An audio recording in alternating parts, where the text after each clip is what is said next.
Muy buenas tardes, país y al mundo que nos escucha. El caso Emely Peguero sigue siendo lamentable. Ha pasado más de un año y el proceso no ha permitido que las heridas comiencen a cicatrizarse. Contrario a lo que muchas personas opinan, no ha sido lento. Los que saben del sistema penal saben y están conscientes de esta realidad. Pero hoy todo es negación e incertidumbre. Todo es desconfianza, todo es malo. La contienda en el tribunal es pura gestión comunicacional de las reputaciones, a la que se suma el malabarismo medieval de los jueces que sucumben ante el populismo penal. A estas alturas sabemos que pocos entenderán lo que pasó. Muchas cosas quedarán oscuras porque el proceso ha sido arrancado de las manos de los actores para convertirse en un producto noticioso que carece de carácter orientador para la sociedad. ¿Y saben todos ustedes cuándo nos daremos cuenta del error?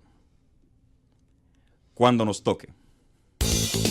La Gaceta de la Z.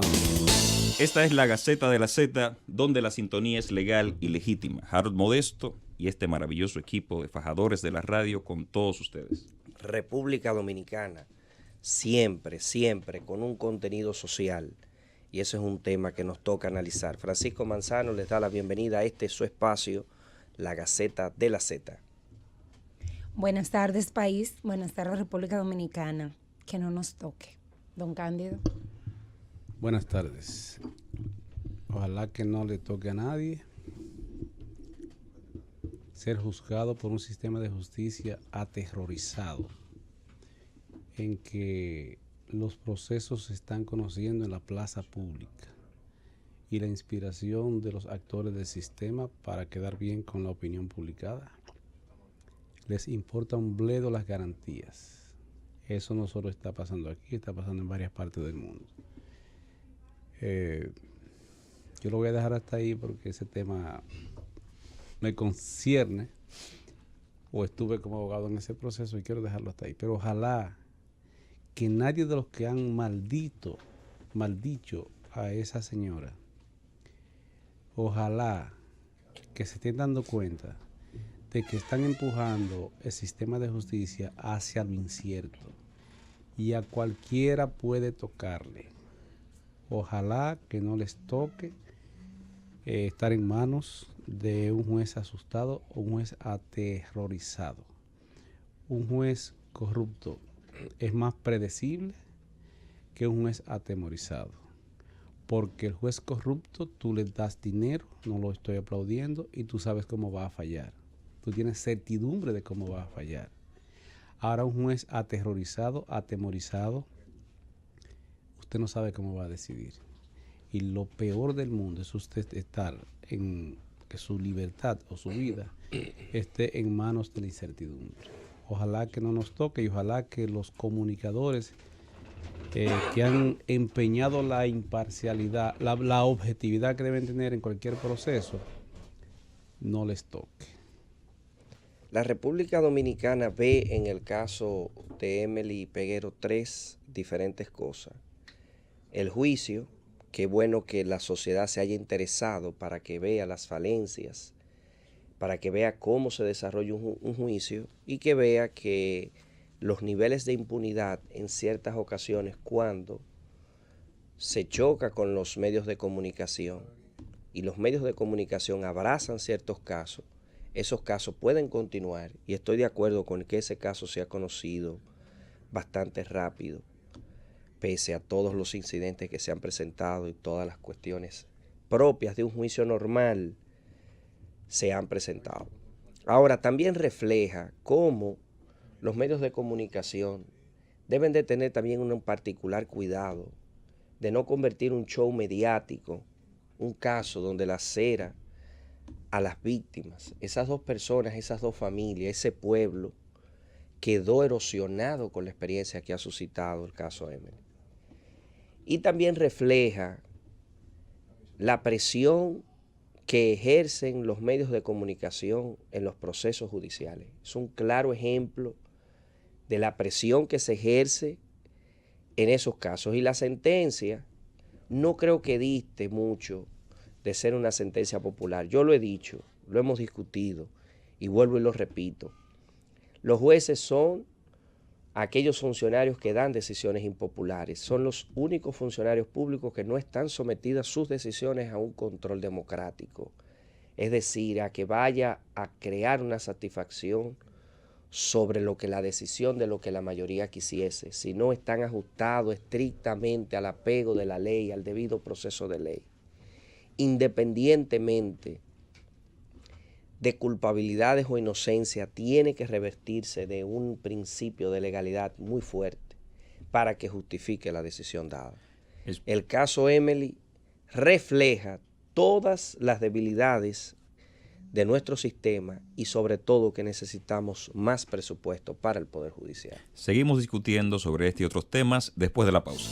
Estamos de vuelta en la Gaceta de la Z, ya siendo las 5:12 de esta tarde, conversando sobre temas de actualidad jurídica. Y tenemos que darle la información a la comunidad jurídica que la señora abuela, madre del querido magistrado Pedro Amador, presidente de la DOFIC, la Asociación de Fiscales Dominicanos de Carrera, falleció y que sus restos estarán siendo velados el día de hoy, les informamos, en la funeraria Jerusalén, que está en la avenida Hermanas Mirabal, frente a la Plaza del Norte, Farmacia Carol, Santo Domingo Norte, a partir de las 5 de la tarde. O sea que ya están en ese proceso. Lo sentimos mucho y nos unimos al dolor de esa familia. Me llegó la información que también habría fallecido en el día de hoy Rafael Abinader, el padre de Luis Abinader. Me llegó esa información ahorita, es bueno confirmar eso. Creo que hay una información que anda de que fue desmentido, pero hasta ahora es esa la información. Y ahora matan a la gente. Ahora sería sí, bueno que los familiares salieran a dar unas declaraciones en los medios, en las redes. Es correcto, es correcto. Y bueno, uno de los procesos que se encuentra en curso es el de esta convocatoria del Consejo Nacional de la Magistratura, que le damos seguimiento prácticamente cada semana, y ya venció el plazo de la inscripción de aquellos que deseaban postularse para aspirar a esas plazas que quedarán vacantes en el Tribunal Constitucional, porque se dice que ninguno de los jueces actuales postuló para presentarse ante el Consejo Nacional de la Magistratura.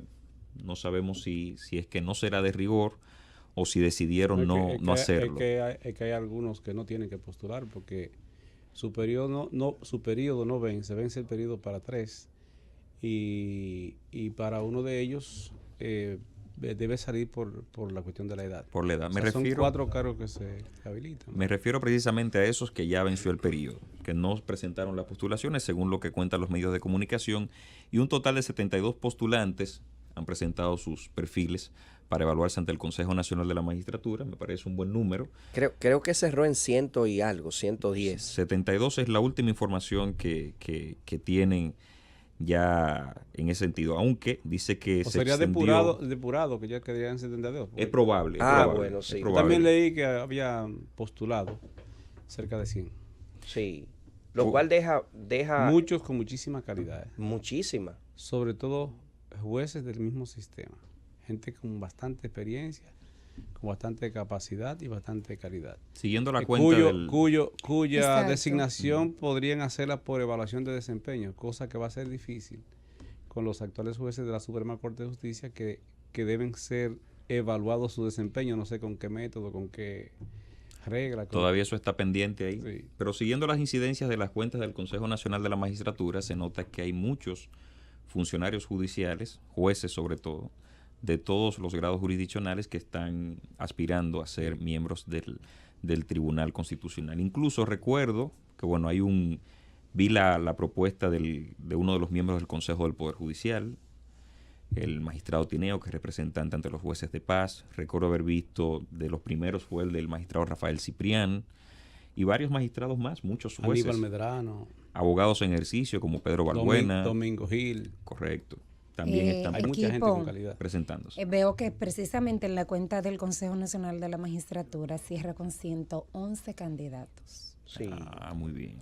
Eso parece que fue posterior a la extensión del plazo, según se registra que se había extendido para que le diera oportunidad a otros candidatos a presentarse. Hasta Exacto. donde tenía la información era 72, pero qué bueno que son Pero no tantos. pensé que iba a subir tanto. Que son realmente. tantos. Se decía que no iban a ser muchos por las primeras horas y los primeros días del concurso, de la Sí, convocatoria del porque en los consejo. primeros días nada más eran 7. No, mucho menos. Y después, sí, mucho menos. Claro. Mucho menos. Y poco a poco Creo que uno de los fueron primeros fueron, interesándose. se publicó el estado, estaba mi amigo y colaborador de este programa, Cirilo Guzmán, al cual apoyamos en ese Y proceso. el magistrado Camacho Y el también. magistrado Camacho. Si Pero comienzan ¿sabes a qué? mencionar nombres, van a conseguir muchas No, invitaciones. lo porque se primero, van a quedar no, Sí, sí, es estamos verdad. diciendo Sí, los sí, que sí. los primeros que estaban en la lista. Claro que Luego sí. ya se fueron añadiendo muchísimos amigos nuestros que le auguramos todos los Yo éxitos. pensé que se habilitarían 6 espacios porque hay 2 jueces que han tenido situaciones de salud muy fuertes. Pensé que ellos se iban a pensionar o no sé qué, pero parece que no. Hasta ahora no se ha mencionado nada. Ya eventualmente, en el caso de alguna renuncia, quizás se haga. Y bueno, tenemos que pasar la página y entrar en otro de nuestros temas. Nos movemos al ámbito internacional. Ustedes saben que Perú ha sido un escenario de mucha controversia a partir del caso de Brecht. Mucho, ahí ha pasado de todo. América Latina entera. Sí, pero en Perú fue donde primero se iniciaron acciones contundentes porque ahí a los pocos días de detonar el caso se dictó prisión preventiva en contra del expresidente Toledo, que todavía no ha vuelto a pisar el Perú. Más adelante... Más le vale que no. más le vale que no vaya por ahí. Más adelante, entonces, por las situaciones políticas, se estuvo, lo discutimos acá en la Gaceta, se dio el tema del indulto de Fujimori. Luego, entonces, en esa misma turbulencia del caso de Brecht, tuvo que renunciar el presidente de la República, que era entonces Pedro Pablo Kuczynski. Y ahora recientemente... Mediante una conspiración política dirigida por Keiko Fujimori. Para que usted vea, pero mire cómo son las cosas. A Keiko Fujimori ahora le han dictado 36 meses de prisión preventiva. Y hay un dato curioso ahí que voy a comentar, porque me puse a estudiar el Código Procesal Penal peruano. Y me di cuenta que es muy similar al nuestro, pero con algunos vicios del sistema inquisitivo, porque incluso no hablan de elementos probatorios a la hora de decidir sobre la medida de coerción, sino elementos de convicción. Entonces, en cierto modo, como el juez no está en la posibilidad de valorar cuestiones probatorias ni de hacer un razonamiento probatorio eficaz en ese momento, entonces, con elementos de convicción, decide si hay suficientes... Pero mira un detalle. Señores, Keiko Fujimori es la presidenta del partido de oposición, del partido más fuerte de Perú, hija de Alberto Fujimori y hermana de Kenji, el diputado 3 veces más votado al Congreso del Perú. Y ella dirige un partido político que fue enjuiciado en ocasión de este proceso. Fuerza Popular se llama, que era Fuerza 2011, porque comenzó como un movimiento político, terminó como un partido político. Y en el caso de ella, a pesar de que habla de elementos de convicción en el código, sin embargo, diferente aquí, judicialmente hay garantías. Yo le di seguimiento a ese proceso, óigame, con la decencia, con la prudencia que los medios de comunicación sirven la información, porque el tribunal graba las audiencias y eso es lo que se ve en vivo. Consecuentemente se ve lo que sale ahí. No vi otros medios cubriendo la información, sino nutriéndose de la información que sirve el tribunal. Consecuentemente, el tema de la incidencia de los medios de comunicación no me parece tan agresivo como lo es aquí. Y por otra parte, un juez había dictado prisión preventiva contra ella mediante una resolución que dicen los abogados y el juez posteriormente de corte admitió que lo hizo en 48 segundos. O sea, le solicitan la medida a 1 hora y 42 segundos después él dictó prisión preventiva de un proceso que tenía como cúmulo 4.552 páginas. Y entonces apelaron eso y el juez de la corte dijo, oiga, razonablemente no es posible que usted lea una cantidad tal de páginas para sustentar una prisión preventiva, y anuló la prisión preventiva, la revocó, la anuló. Entonces ordenó que otro juez conociera de ello, y eso fue lo que se decidió ahora después de un proceso que parecía un juicio sobre el fondo. Ahora, don Cándido, y ustedes penalistas, me llama la atención que nosotros en la República Dominicana dado el nuevo sistema procesal penal que tenemos, a veces las gentes, bueno, pues se asombran y dicen, prisión preventiva, 1 año de prisión preventiva, un caso declarado complejo puede ser. Pero sin embargo, en Perú, acaba de decir Harold, 3 años de prisión preventiva. Son excesos. O sea, no digo yo, con tal razón que su propio padre acaba de declarar y decir que le ha pesado haber inmiscuido a su hija en el tema político. Le ha pesado, acaba de declarar. Aunque debe empezarle al expresidente Fujimori sus errores políticos, no haber involucrado a su hija en la política. Porque ese es uno de Porque sus errores probablemente. Pero por los de él. Pero de todas formas hay una cuestión técnica que quiero compartir, por el mal ejemplo. Hay una cuestión técnica que quiero compartir. Es que miren, el plazo para concluir la investigación preparatoria en estos casos en Perú es de 36 meses. Entonces, ¿qué pasó? Hasta 2016 en Perú la prisión preventiva en los casos complejos era un máximo de 18 meses. Pero el mismo Pedro Pablo Kuczynski en diciembre de 2016 emitió un decreto legislativo buscando facultades para afrontar el tema del caso de Brecht. Y en el decreto legislativo es que coloca los 36 meses de prisión preventiva. Es decir, que de todo eso, parte de lo que le tocó precisamente, como si fuera el karma, a Keiko Fujimori, fueron los 36 meses de prisión preventiva aprobados por el presidente Kuczynski luego de esa conspiración que don Cándido menciona. El sistema de justicia de Perú está experimentando la onda expansiva de la influencia, del uso político del Poder Judicial. Porque quedó evidenciado en este proceso que, por ejemplo, el presidente del Tribunal Supremo del Perú fue impulsado e impuesto por decisión política de Fuerza Popular que dirigía Keiko Fujimori. Y hay unos videos y unos audios donde se estaba planificando eso, porque él, decían ellos, nos garantiza impunidad. Y ahí tiene las consecuencias. Incluso la Suprema Corte de Justicia de Perú está suspendida en pleno. Y no se podía suspender por un proceso, por tráfico de influencias. Y no se podía suspender al presidente porque la ley no lo permitía. Pues ¿sabe qué hicieron en el Congreso? Que modificaron la ley y está suspendido. El presidente del Consejo del Poder Judicial del Perú, por las mismas razones de influencia política, está preso. Y está presa la persona de más influencia política del Perú, que es Keiko Fujimori. Esencialmente, ¿saben por qué? Por el caso de Brecht. Monto involucrado apenas $1 millón. Eso significa que los demás deben poner babas en remojo. Mira qué pasa. La delicadeza del caso de Keiko es porque la delación que involucra directamente a Keiko la da el mismo Marcelo Odebrecht. Marcelo Odebrecht, en las delaciones premiadas que da en sus declaraciones, establece que Perú fue el único país donde Odebrecht pudo financiar a todos los partidos políticos de manera simultánea. Es decir, que no había un bando opositor que no aceptara, sino que lo financió a todos. Por eso, Ollanta Humala también está referido, el presidente que emitió el decreto, Kuczynski, y también estaba el presidente del 2008 al 2011. ¿Por qué? Porque hubo una financiación total. Entonces a Keiko, donde la relacionan es con lo que uno de los miembros de su grupo, o sea, del grupo político, era en esa ocasión quien aprobaba y estaba al frente de la línea de metro del Perú. Esa situación generó que Perú se endeudara por 148 millones de dólares por encima de los 20 millones de dólares que tuvo que dar en financiamiento indebido.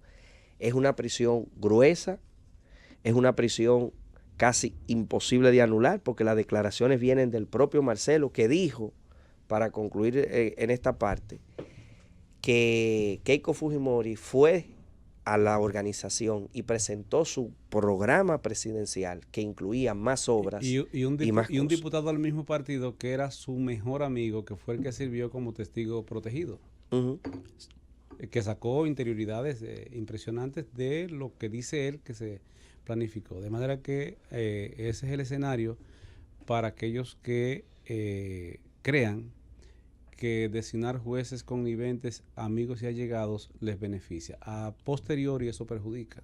Llévatelo, Marianita.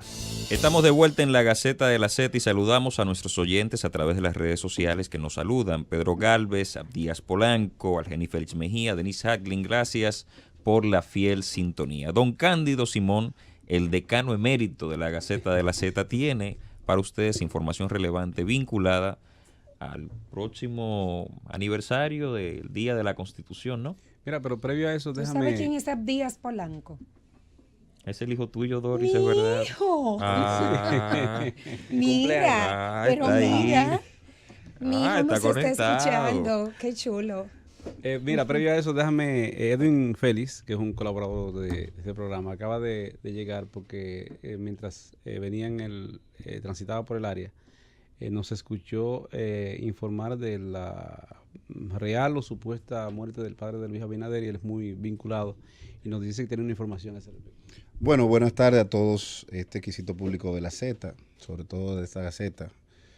Ciertamente nosotros hemos visto que con mucha preocupación hoy se ha difundido la información falsa de que don José Rafael Abinader, padre del precandidato presidencial y ex candidato presidencial del PRM, Luis Rodolfo Abinader Corona, había fallecido, y eso nosotros categóricamente lo desmentimos.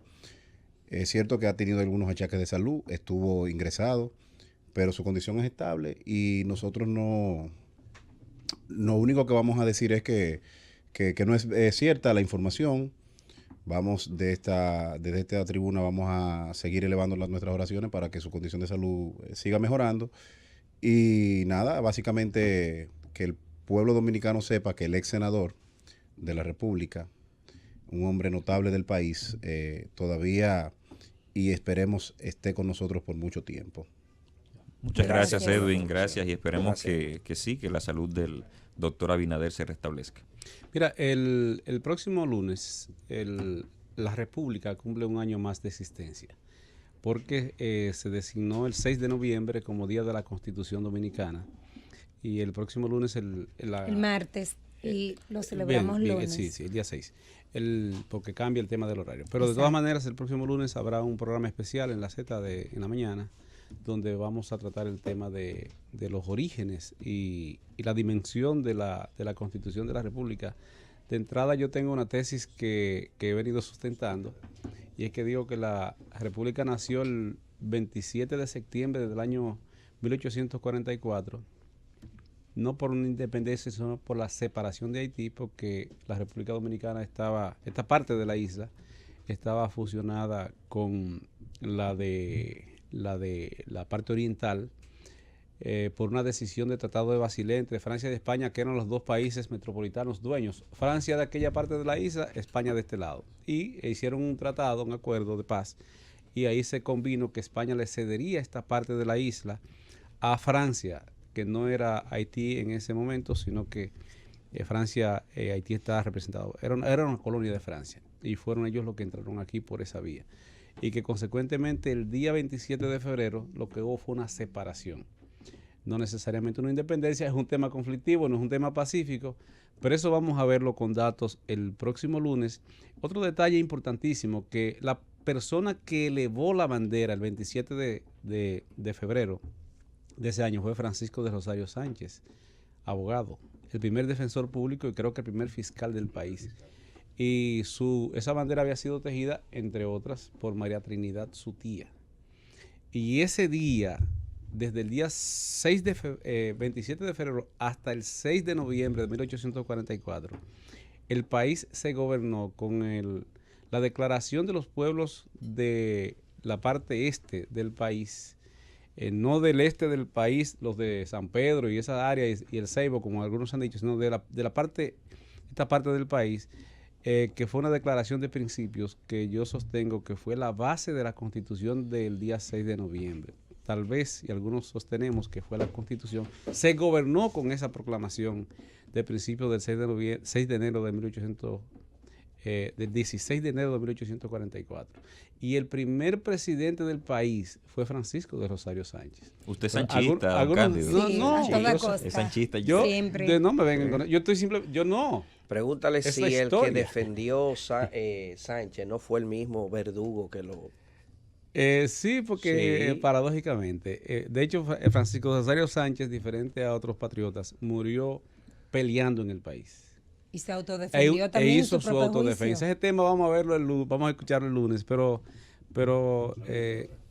a partir de las 8 de la mañana. Pero es importante, habrá un debate interesantísimo sobre el tema del origen de la Constitución Dominicana y la implementación de la Constitución, y la transformación del Estado Dominicano que transita de la legalidad hacia la constitucionalidad a partir del 26 de enero del 2010. Esta Constitución que tenemos transformó el Estado Dominicano.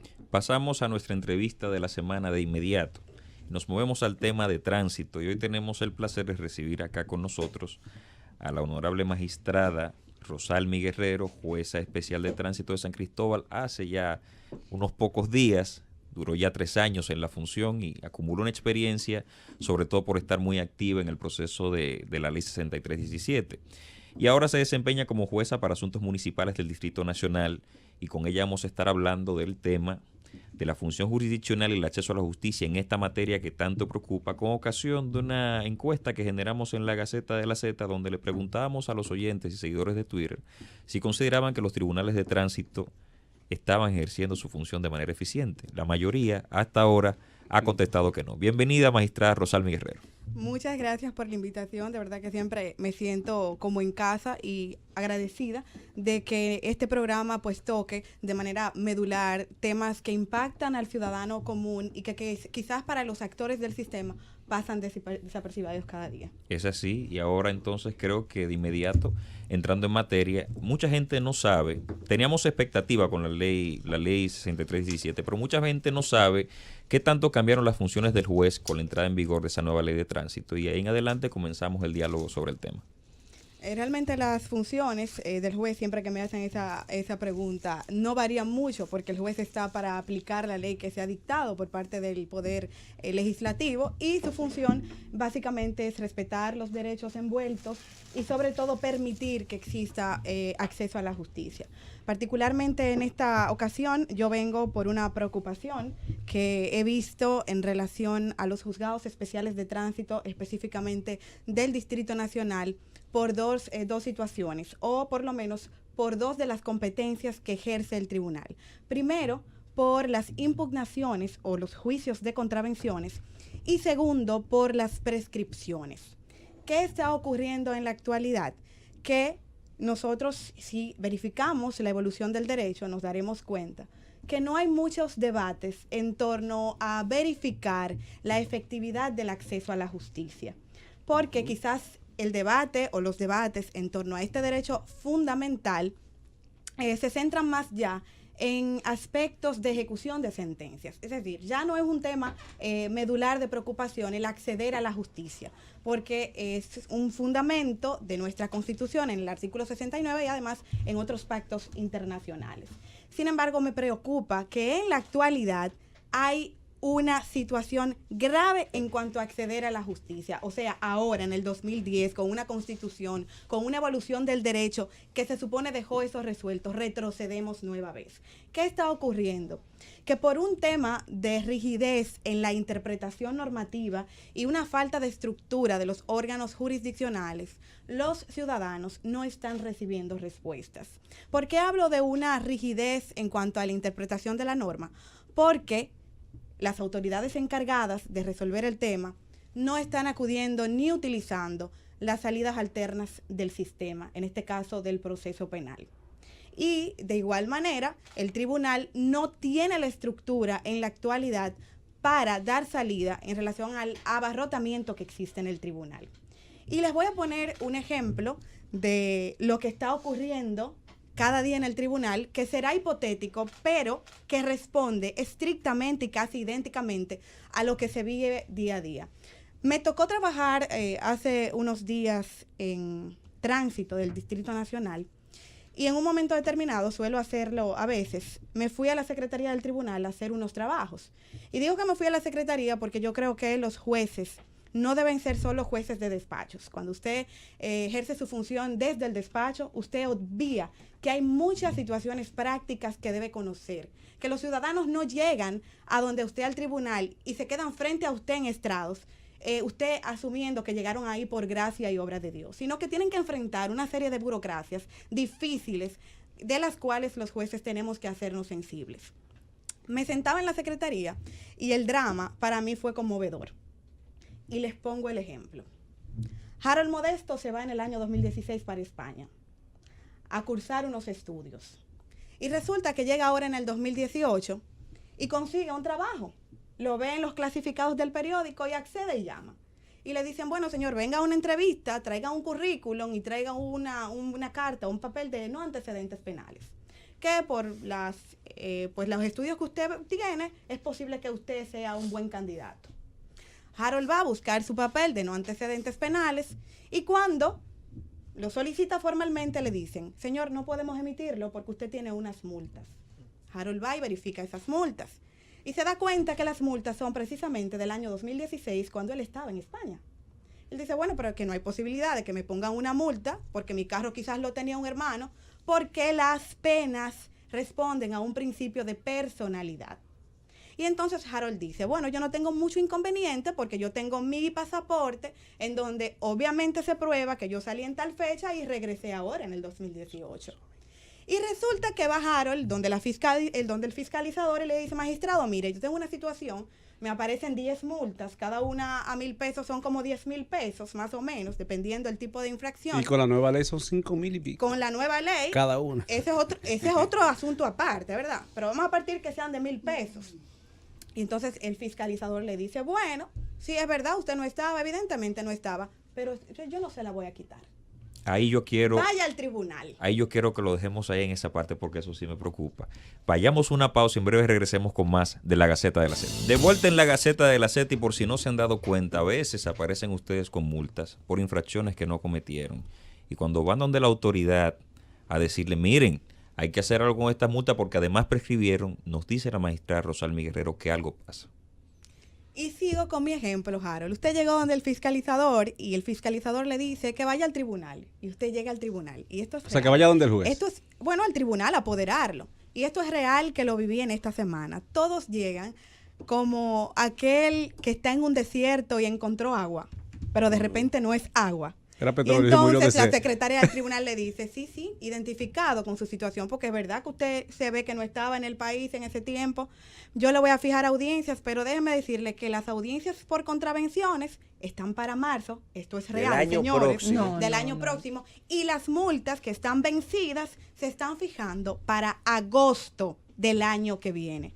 Entonces, ¿qué ocurre? Ese joven que encontró finalmente un trabajo, que no depende de nada, que tiene 15,000 pesos de multa y que tiene que responderle a ese empleador el viernes, puede esperar hasta marzo o puede esperar hasta agosto. ¿Qué ocurre en la mayoría de los casos? Dependiendo el número de infracciones que se hayan levantado, la persona lamentablemente tiene que pagar montos totalmente injustos o en su defecto perder la oportunidad y esperar. Magistrada, pero el Código Procesal Penal no prevé la aplicación de un criterio de oportunidad que le permita al fiscalizador tumbar esa multa. Sin tener que pasarlo a un juez. Así, pero hay un principio, ¿verdad?, de separación pero además de funciones. El criterio de oportunidad. Lo correcto sería que se aplicara. O sea, el fiscalizador podría tumbar esa multa y ya. Claro, por un criterio de oportunidad o por un archivo, por ejemplo. Claro. De hecho, las multas prescritas, que son las audiencias que más lejos se están fijando en la actualidad, para agosto del año que viene. Señores, hay personas con 10 páginas de multa, 15 páginas de multa. Eso es un atropello, no solamente para la persona que tiene que esperar hasta agosto, sino para los empleados del tribunal. Se están conociendo 2 turnos de más de 50 audiencias. O sea, 100 audiencias, más de 100 audiencias. O sea, los jueces tienen una carga muy fuerte de trabajo. No solamente los jueces, los empleados del tribunal. Yo diría que usted entra a ese tribunal y los empleados se le ve el cansancio. Entonces hay una situación, yo no porque sea parte del Poder Judicial voy a defenderlo, pero entiendo que está en una situación un poquito más de entendimiento, porque la obligación del Poder Judicial en lo adelante será crear salas, ¿verdad?, para que ayuden con el descongestionamiento. Pero igual, el Ministerio Público tiene una gran responsabilidad. No me puede decir a mí un Ministerio Público que tiene prohibido dar un criterio de oportunidad o archivar un expediente porque un superior se lo impide o no se lo permite. Porque el único superior para estas salidas alternas del conflicto es el Código Procesal Penal, que establece esas salidas alternas de manera legal. Y que obviamente, frente a una situación de congestionamiento como la que estamos viviendo en la actualidad, todas las autoridades tienen que aunarse y buscar una solución. Porque quizás el juez o el fiscal que está ahí atendiendo a los usuarios no es el que está cargando bajo sus espaldas o tras sus espaldas la situación que está viviendo el ciudadano de a pie cada día. Eso es lo que da es pena. Da pena que usted tenga que pagar unas multas que están desde el año 2006, por ejemplo, señores, 2005, más de 10 años. Entonces usted dirá, bueno, pero usted lo cometió en su momento. Pues modifíqueme el Código Penal. El República Digital, ¿dónde está la República Digital? Entonces decir que las contravenciones vencen a un año si al año la autoridad no me la quiere quitar. Vamos a abrir los teléfonos. Llamen a la Gaceta de la Z desde Santo Domingo al 732-0101. Desde el interior sin cargos, 809-200-0101 y desde cualquier parte del mundo, 855-221-0101. Harold, esto tiene varias implicaciones. Lo que acaba de exponer al país la magistrada y que, atención por favor, en primera fase, diríamos, al director general de la DGCET y luego incluso hasta la ingeniera Francesca, porque ya es dentro de su sombrilla que está la DGCET. Antes de seguir, creo que vamos a recibir una llamada. La Gaceta de la Z, ¿quién y de dónde nos llama? Buena, Suprema Corte, por favor, por lo que usted más quiera, compadécase. Todo lo que tiene que ver con leyes está bajo su mando. Represéntese. El gobierno debe usar la justicia. Muchas gracias. La Gaceta de la Z, ¿quién y de dónde nos llama? Sí, buenas tardes. Ramón de la Cruz, del Kennedy. Adelante, Ramón. Sí, con relación a la realidad que está planteando la magistrada, es así, incluso me voy más allá, pero ¿qué nosotros podemos hacer con relación a los agentes que pusieron esa multa? ¿Qué medidas se puede tomar contra ellos directamente? Muchas gracias por su intervención. La Gaceta de la Z, ¿quién? Recibimos otra llamada. La Gaceta de la Z, ¿quién y de dónde nos llama? Aquí de Don Juan Monteplata. Adelante, de Monteplata con la Gaceta. Yo perdí la visión. O sea, no por completo, en el 2004. Y dejé de manejar. Y necesitaba un papel y aparecí ahora con 4 contravenciones. del 2010 al 2016. Sin conducir. Muchas gracias Ese por su ciudadano, intervención. si va al tribunal porque desea sacar una carta de no antecedentes penales, si quiere renovar cualquier otro documento, ¿verdad? Resulta que va a tener que esperar hasta marzo del año que viene. Pero eso es porque, es que hay un solo tribunal aquí en el distrito. Es imposible. Bueno, pero es que no en la actualidad son 2 tribunales que están conociendo, uno de las prescripciones, otro de las contravenciones. Todos concentrados ahí donde estaba la mesa. Y obviamente que como no hay salidas alternas del conflicto o del tema penal en cuanto a la materia especial de tránsito, todo recae en el tribunal, todo entra al tribunal, no hay una descongestión y esto ha sorprendido en cierta forma al Poder Judicial. Pero precisamente ahí vamos. Debe haber un sistema, un mecanismo de que ustedes puedan llegarle simplemente los casos reales, o sea, esos casos que usted ha mencionado en esta tarde y que acaban de mencionar también las personas que están llamando, que son obvio. Entonces, ¿qué pasa ahí? Debe haber un sistema que lo descargue inmediatamente. Eso no puede pasar al tribunal. Vamos a recibir otra llamada. La Gaceta de la Z, ¿quién y de dónde nos llama? Le habla Samuel Valdez de Higüey. Desde Higüey con la Gaceta. Higüey. Yo quiero saludar públicamente a la magistrada. Magistrada, cuánta honestidad, cuánta claridad. Así es que se habla. Pero por otro lado, magistrada, yo quiero que usted me diga, ¿qué vamos a hacer con esos agentes que ponen esa multa, que no existen, que no son reales? ¿Cómo se prestan para hablar mentira y hacer daño a un ciudadano? Yo quiero que usted me explique cómo lo vamos a hacer, por favor. Muchas gracias. Es que precisamente es mi preocupación, porque lo que se hace con ese agente es irlo a desacreditar en un juicio por contravenciones. Pero si no puedo ir al juicio por contravenciones... Si el juicio me lo ponen para 2 años. No, eso es imposible. Porque en esos casos... No es un acceso eficaz, señores. Sí. Y todavía la preocupación mía gira en torno a que lo que está ocurriendo ahora se presta para muchísima arbitrariedad. Están todas las puertas cerradas. ¿Por qué? El AMET en la calle puede hacer lo que quiera con cualquier ciudadano, porque sabe que lo que levanta en el acta de infracción a usted se le va a hacer muy difícil de contradecirlo, porque usted no va a poder llegar ni siquiera al tribunal de manera expedita. Pero segundo, usted, violando el principio de presunción de inocencia, me impide la emisión de un papel de buena conducta o de una licencia, no me permite renovar, que se supone que debería emitirse todo eso porque yo soy inocente hasta que se demuestre lo contrario. Y yo no he ido a un tribunal. Ahora bien, pudiera entender que el Estado, por un tema de recaudación y para salvaguardar los principios de proporcionalidad de cargas y de equidad, pudiera utilizar esos mecanismos porque obviamente que el recaudar impacta de manera beneficiosa en toda la colectividad. Ahora, perfecto, impídeme, pero permíteme el acceso entonces para yo de manera rápida y efectiva contradecir lo que tú, agente de la DGCET, levantaste en mi contra.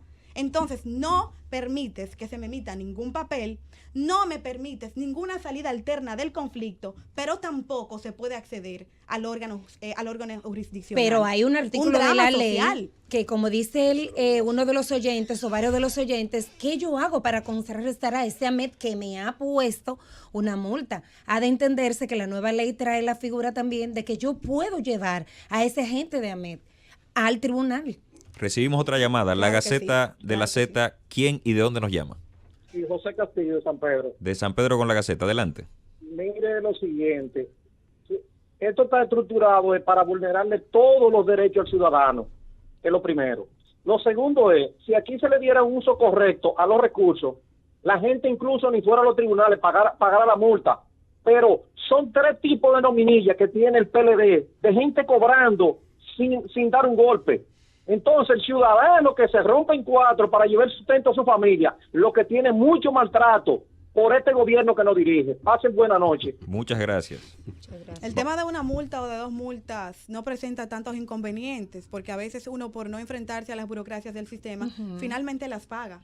El tema es, señores, cuando una persona, como yo vi en esta semana, un señor que se presentó y dijo, mire, yo soy padre de familia, yo no soy no soy un guagüera, así que esa palabra utilizó, y yo no entiendo cómo yo tengo 136,000 pesos de multa. Yo no entiendo cómo yo las tengo. Entonces, ese ciudadano, que quizás en ese momento no tenía la premura de depositar ningún papel de estos de características formales, ¿verdad?, oficiales de la administración, finalmente accedió a que le fijaran sus audiencias, las prescritas para agosto del año que viene y las contravenciones, el juicio por contravenciones para marzo. Pero esta no es la realidad de todo. O sea, mi preocupación es, ¿qué es lo que ocurre cuando una persona necesita uno de esos papeles y no puede conseguirlos? Y ya para cuando la audiencia está fijada, perdió objeto su solicitud. Pero mire una cosa, yo me enteré que había un sistema que, por ejemplo, en los casos, supongamos la hipótesis de alguien que efectivamente ha infringido la ley, cruzó un semáforo en rojo y él está consciente y tiene el levantamiento de un acta de infracción. La multa la pone el juez, la multa no la pone la AMET. Así es. Es un acta de infracción. Él levanta un acta de infracción y eso se le registra en el sistema.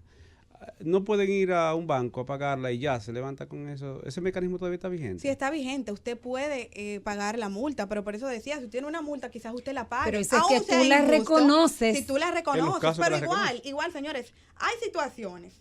Imagínese una persona, para poner el ejemplo, que va para el consulado y no quiere irse con una multa y tiene una sola multa. No va a ir a tránsito, a someterse a la burocracia y a que le digan que no, va a pagar porque es una, señores. Pero el tema es que actualmente hay personas que tienen 15 páginas de multas. O sea, yo me alarmé. Pero usted dura montando en la sentencia más que razonando la motivación, montando cada numerito, cada número de acta, cada fecha de acta.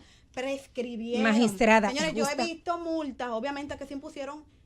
Vi desde mi experiencia multas desde el 2006 hasta el año 2018 y lamentablemente también hay una situación, hay un aprovechamiento de la traba de acceso a la justicia, porque si yo lo que quiero es recaudar y yo sé que mira lo que pasaba antes, porque en una ocasión fui cuando era pasante de la Escuela Nacional de la Judicatura. Pasaba que si las multas estaban prescritas, se intentaba recaudar. Por ejemplo, una persona con 10 multas le decía, mire, págueme 3.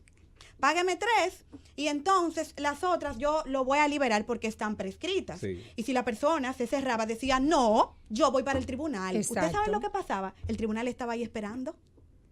El tribunal estaba habilitado en ese momento que yo fui, en el año 2015, para conocer de manera expedita esas reclamaciones por prescripciones. Ahora, ¿cuál sería la posición cuando el ciudadano dice, ajá, pagarlas? No, yo no voy a pagar porque eso está prescrito y el tribunal está para eso. ¿Qué diría esa autoridad? Ajá, váyase para el tribunal, porque yo sé que están para agosto. Usted no va a tener otra. Pero mira, usted no tiene otra solución que no sea pagar. ¿Y qué alternativa, qué solución se propone? Exacto. En mi opinión, yo creo que debe haber un orden conjunto, debe haber una estrategia conjunta por parte del Ministerio Público, del Poder Judicial. Hay que buscar una salida ya. Esto es una violación de derechos humanos, señores. De acuerdo al Ius Cogens, de acuerdo a la Corte Interamericana en diversas sentencias, el acceso a la justicia es una violación a derechos humanos que está dándose en República Dominicana, en el Distrito Nacional, a la vista de todos. ¿Y qué a usted le parece? Primero, Cándido, debe de permitirse a los fiscalizadores utilizar salidas alternas. Claro. En esos casos evidentes de prescripción, tienen que prescribirse, porque es que al fin y al cabo están prescritos. ¿Por qué tenemos que molestarnos? Porque el Ministerio Público me está prescribiendo todas las multas, pero ya tiene más de un año. Usted no puede favorecerse de una ilegalidad. No. Segundo, es que no es si que yo no la cometí, aunque no ley, esté prescrita. ¿entiende? Es el Código Penal. Si te molesta que al año hay que prescribirla, modifica el Código Penal. Entonces, no, pero si oye, te parece que no procede. Es que aunque no esté prescrita, si yo entiendo que ya me voy mañana a Estados Unidos y yo no infringí la ley en nada, a mí tienen que resolverme de una vía expedita inmediatamente, señor tribunal. Primero, la salida alterna. Segundo, obviamente, que hay una gran responsabilidad del poder. Sería que se baje una resolución,